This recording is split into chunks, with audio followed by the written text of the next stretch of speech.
Hello అండి, multigrain pizza అండి. ఇది మైదా లేదండి, ఓన్లీ మల్టీగ్రెయిన్స్తోనే. ముందుగా పెసలు అన్నీ నానబెట్టేసుకొని చేసుకుంటామండి. 4 గంటలు నానబెడితే సరిపోతుంది, లేదంటే ముందు రోజు నైట్ నానబెట్టేసుకొని రేపు వాడుకోవచ్చు. ముందుగా వెజ్జీస్ అన్నీ కట్ చేసి పెట్టుకోవాలండి. Onions, carrot, green chilli, tomato, capsicum, corn, తురిమి పెట్టుకున్న పన్నీరు అన్నీ రెడీ చేసి పెట్టుకొని ఒక మిక్సీ జార్లోకి ఇక్కడ చూపించిన విధంగా పెసలు, రాగులు, శనగలు, పల్లీలు, అల్లం వెల్లుల్లి, జీలకర్ర, నువ్వులు, నేను రాగి పిండి వేసాను, రాగులు కూడా నానబెట్టుకోవచ్చు. అలా గ్రైండ్ చేసుకొని వాటర్ యాడ్ చేసుకొని మొత్తం నీట్గా గ్రైండ్ చేసి పెట్టుకోవాలి. ఇలా గ్రైండ్ చేసుకున్న పిండిని ఒకసారి చూసుకొని మరీ మెత్తగా బరకగా కాకుండా చూసి పెట్టుకోవాలి. అలానే ఒక బౌల్లోకి తీసుకొని సాల్ట్ వేసుకొని కలిపి పెట్టుకోవాలి.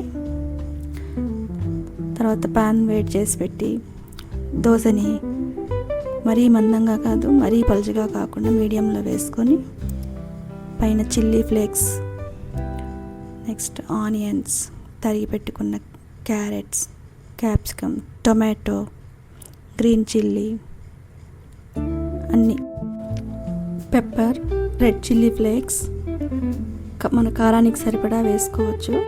లైట్గా ముక్కల మీద సాల్ట్ కూడా వేసుకోవచ్చండి.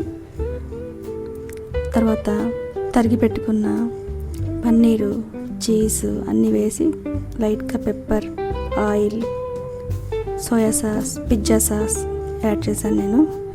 సోయా సాస్, పిజ్జా సాస్ ఇది ఆప్షనల్ అండి.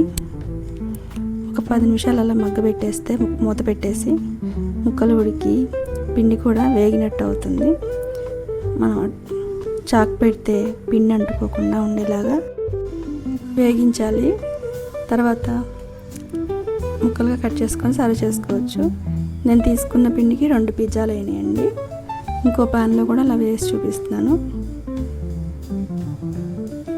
చాలా రిచ్ ప్రోటీన్ ఫైబర్ పిజ్జా అండి. పిల్లలకి స్నాక్స్ ఈజీగా చేసి పెట్టచ్చు.